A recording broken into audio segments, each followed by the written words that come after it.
саламатсызбы, Султанбай Абдрашитович. Биздин сайтка кош келиптирсиз. Убакыт бөлүп келип бергениңиз үчүн ыраазычылык билдиребиз. Сизге биринчи эле ошол берер сурообуз жакында эле Ысык көл экологиялык, экономикалык тутумун туруктуу өнүктүрүү жөнүндө Кыргыз Республикасынын мыйзамдарына өзгөртүүлөрдү киргизүү тууралуу мыйзам долбооруна карата болгон отурумда бир топ талаш тартыш маселелер жаралып, азыр коомчулукта дагы бул өтө актуалдуу тема катары кабыл алынды. Чын эле мамлекеттик объектилерди чет өлкөлүктөргө жарандардын менчигине өткөрүп берүүнүн зарылчылыгы бар беле, же болбосо бул канчалык туура деп эсептейбиз? Эми кыскара эгер токтолуп кете турган болсок, жана сиз атаган мыйзамды долбооруна ошол өзгөртүүлөр киргизип аткан долбоор. Ал жерде эмне жөнүндө сөз болуп атат? Ошол эмедеги рекреациондук объектилерди чет өлкөлүк жарандарга сатуудун мүмкүнчүлүгү каралат. Ага чейин эски мыйзамда ал жерде ошол рекреационный объекттер только Кыргыз мамлекетинин, өлкөнүн же жергиликтүү бийликтин, же болбосо жарандардын, же болбосо Кыргызстандын жаактарынын өлкө мүлкүндө болушу мүмкүн деп жазылып турганды. Ал эми өзгөртүүлөрдү ошол эле перечинди карап туруп, ошол айтылган перечинге дагы чет өлкөлүк жарандарга жана жаактарга дагы жеке менчикке берүүгө мүмкүн деп кошуп коюп атат. Мындайча айтканда, биздин ушу рекреация объектилерибизди чет элдиктерге менчикке өткөргөнгө, сатканга жол ачып атат. Ошондуктан анан муну эмне деп атат? Бул инвестиция тартышыбыз керек. Анан ошол инвестицияны тартыш үчүн ушуларды менчикке өткөргөнчө булар инвестиция салбайт экен деген мааниде да. Мен буларга айтып атам, бул силер айтып аткан бул инвестиция тартуу эмес, рекреацион зона сатуу деп аталса болот. Ошондуктан бул инвестицияга эч кандай тиешеси жок деп айтып атам да. Анан негизинен дагы эски, азыркы действующий мыйзамда ал жерде эме так эле жазылып турат да, что рекреационный жанагы объектилер чет элдик жарандарга, чет элдик жактарга менчикке өткөрүү мүмкүн эмес деп эле ак кагазда капкара менен жазылган да. Ал жерде болсо эми жөн эле жокко чыгарып ататтар азыркы сунуштап аткан долбоорлор менен да. Ошондуктан бул жерде эмне жөнүндө болот? Анан андай десең айтып атат, жок, биз деген жер жөнүндө сөз жок деп атат. Үстүндөгү ошол үйлөрдү салынган жана инфраструктураларды гана только менчикке өткөргөнгө жол берип атабыз. Жер сатылбайт дейт да. Ошондо мен айтып атам да, булар жанагы мыйзамга рекреационный объекттер деген киргизген да. Анан чынында рекреационный объекттер деген мындай термин жок. Рекреациондук зона деген түшүнүк бар. Рекреационный зонада эл аралык манабу мындай определенияларда ал жерде бул эс алуучу жер, жай деп эме кылган. Жердин бул мындай жер, анан ошонун үстүндөгү турган жана курулуштар, парктар, ошого окшогон деген да. На самом деле рекреационный зонага бүт баардыгы кирет. Ошол жердеги эле биздин көл, ошол жер, ошол жердеги токойлор, парктар баардыгы рекреационный зонага кирет. Бул жер да. Ошондуктан рекреационный объекттерди эгер чет өлкөлүк жарандарга өткөрүп берүүгө, менчикке өткөрүп берүүгө мүмкүнчүлүк берсе, значит биз жерди фактически эме кылып атабыз. Ошондуктан мен айтып атам, силер терминдер менен мындай этият болгула депчи. Анда бул закондо ошентип жазыш керек, что ошол жердин үстүнө курулат рекреационный зонанын ичинде курула турган мүлктөргө, то есть курулуштарга жана ошол жердин инфраструктурасына эле мүмкүнчүлүк берилет деп ошентип. А вообще-то чынын айтканда мен айтып атам, мындай эменин ошону дагы өткөрүп бергенде кажети жок да. Биринчи кезекте биз толугу менен ошол өзүбүздүн айрыкча көлүбүздү өзү иштеткенге аракет кылыш керек деп атам да. Анан тышкары мен айтып атам, ошолорду сатпай эле өзүбүздүн Кыргызстаныбызды өнүктүрүп, анан кийин инвестиция тартып, өзүбүз өнүктүрүп, ошонун рекреационный зона отдыхтарды ошол жерлерге пансионаттар курганга өзүбүздүн мүмкүнчүлүк бар депчи. Анан бул жерде булар жанагы инвестицияны сүйлөгөндө инвестиционный климатты жакшыртыш керек деп атпайбы, инвестициялык климаттарды.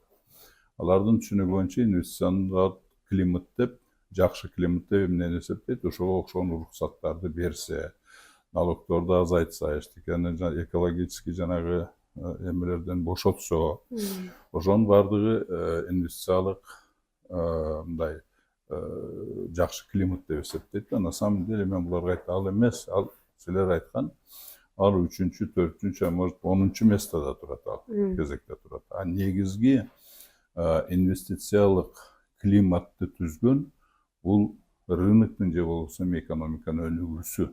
Ошондон кийин эгер экономика өнүксө, биздин рынок өнүгө баштаса, ошондон кийин инвесторлор баары катарга түзүп калат өзү эле.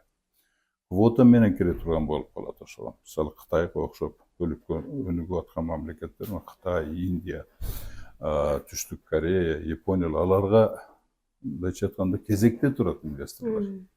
Квота алаттар ошол инвестиция кылганга. Ошондуктан эң негизги инвестициялык климатты жакшыртуу шарты бул экономиканын өнүгүүсү. Анан мен айтып атам, бул жерде сатуу менен эч качан экономика өнүкпөйт. Өнүгүш үчүн өнүгүүнүн механизмдери совсем башкача. Силер мисалы ошону сатып бере турган болсок, ошо алдыңар бюджетке төктүңөр, анан ага дагы бир мектеп курдуңар, же болбосо больница. Болду, ошону менен токтойт. Бул өнүгүү эмес да. Өнүгүүнүн механизмдери совсем башка.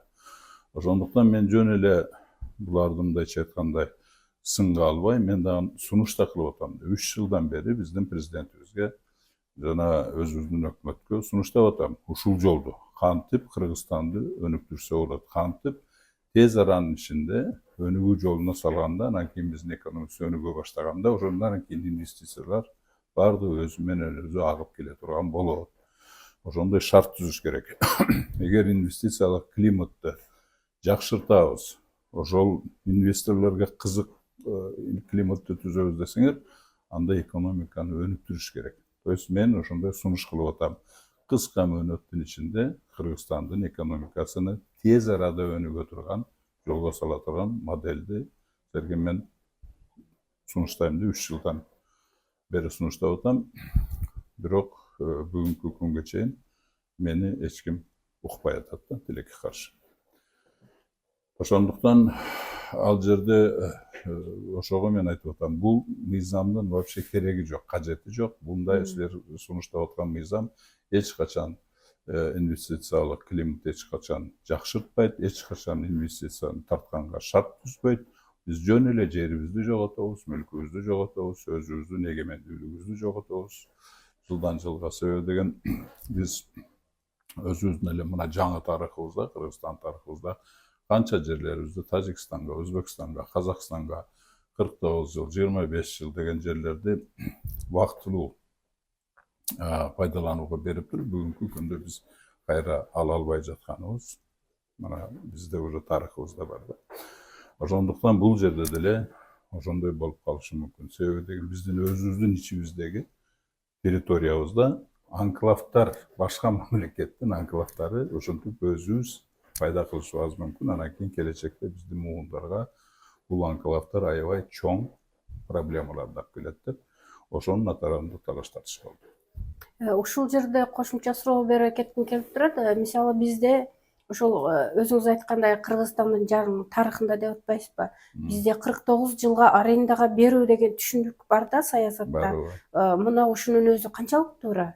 Бул башкаларга караганда бул туура да. Просто ошону 49 жылга бергенден кийин мындайча айтканда мындай жесткий шарты менен бериш керек да. Ошол аткарыла турган болуш керек. Берип коюп анан кийин тартып ала албай турган болбош керек да. Ошондой эмелер мисалы өз убагында өзүңөр жакшы билесиңер, биздин Баткен облустта Кан деген жерлер болчу, Тажикстанга өтүп кеткен, Шурат деген kender bolчу, kömür kender. Ошон жерлер өтүп 49-сында айтканда 25 жылга эле берилген да. Кийин анан кийин ошону мен дагы улантып, анан кийин акырында уже союз бузулгандан кийин такыр эле ала албай калбадык. Ошол жакта болуп, биз ошол территорияларды жоготуп койбодук. Ошондой эле нерселер бар да. Ошондуктан мындай аны мен бул өзү бул практикада 49 жылга андай мындай деп берилген целый территорияларды берилген бул эсерин эле эмес деп болуш керек деп ойлойм да, практикасында. Башка жерлерде мындай практиканы мен билбейм да. Ошондуктан биз өзүбүздүн мындай алакандай эле жерибиз бар. Болгондо да аябай кооз жерибиз бар. Ошол кичинекей жерибизде аябай көп байлыктар бар. Бүгүнкү күндө эле ошол байлыктын бардыгы 8 триллион доллар менен ченелет да. Биз ошол 8 триллион байлыктын үстүндө отуруп кедей жашаганыбыз бул такыр туура эмес да, бул кылмыш да бир жагы.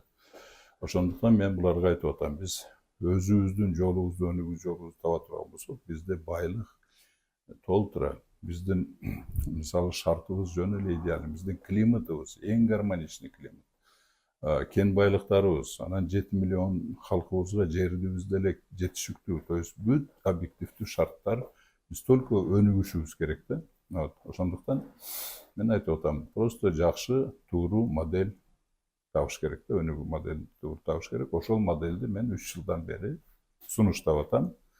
Мен ошону тилекке каршы кайталып кетейин, ошол мен сунуштап аткан модельди мен добушумду укпай атышаттар.